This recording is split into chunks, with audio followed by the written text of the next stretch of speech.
वर्चस्व आहे, कायमस्वरूपी आहे. आता बाळ माने प्रत्येक निवडणुकीला त्याला उभं राहायचं असतं आणि पुढच्या 5 वर्षाची तरतूद करायची असते, ती त्यांनी केली. पण त्यांनी नाराजी व्यक्त केली. त्यांनी सांगितलं की महाविकास आघाडीतून कोणी पाठिंबा दिला नाही. वा वा, म्हणजे चोराच्या उलट्या बॉम्ब आहेत त्या. मानेंचा कधी भाजपमध्ये पक्षप्रवेश आहे? कारण की आरएसएसचे आहेत. तुम्हाला माहिती आहे का, माने हा ओरिजिनल बीजेपीचा आहे, मात्र तो निवडणूक आली का तळ्यात मळ्यात त्याचं चालू असतं. तो जो वैयक्तिक पक्ष म्हटला तरी चुकीचं होणार नाही. त्यांनी असं म्हटलं की उद्धव ठाकरे राष्ट्रवादीकडून आम्हाला कोणी पाठिंबा दिला नाही, शेकापने पाठिंबा दिला नाही. महाविकास आघाडी दिसायला एकत्र होती पण एकत्र तशी नव्हती. बाळ मानेला तुम्ही सिरियस घेऊ नका. एवढ्या वर्ष तुम्ही पाहताय तो एका पक्षात राहिला व्यवस्थित.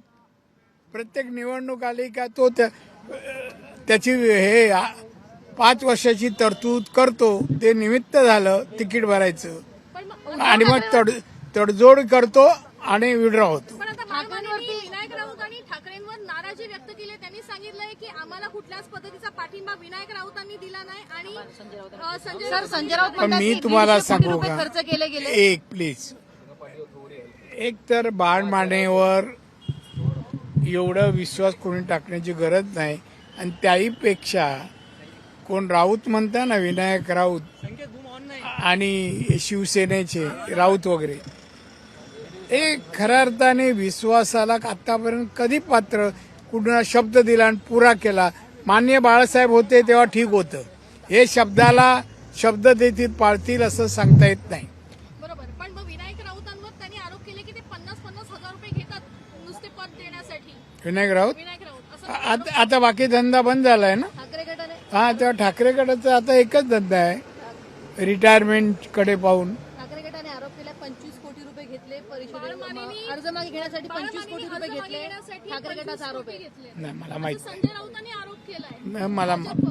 मला माहित नाही. संजय राऊतला जास्त माहिती आहे ना, सगळीकडचे लोक संपर्कात आहे. पण मला हे माहित नाही किती कोटी घेतले, काय घेतले. पण विड्रॉ केलं काय, कोण असंच विड्रॉ करत नाही.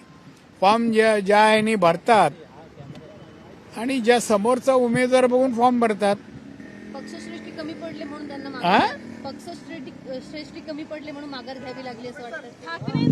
ठाकरेंचं बळ कमी पडलं असं वाटतं का तुम्हाला? ठाकरेंचा हे बघा, मीडियाने ठाकरेंचं बळ वाढवलं होतं.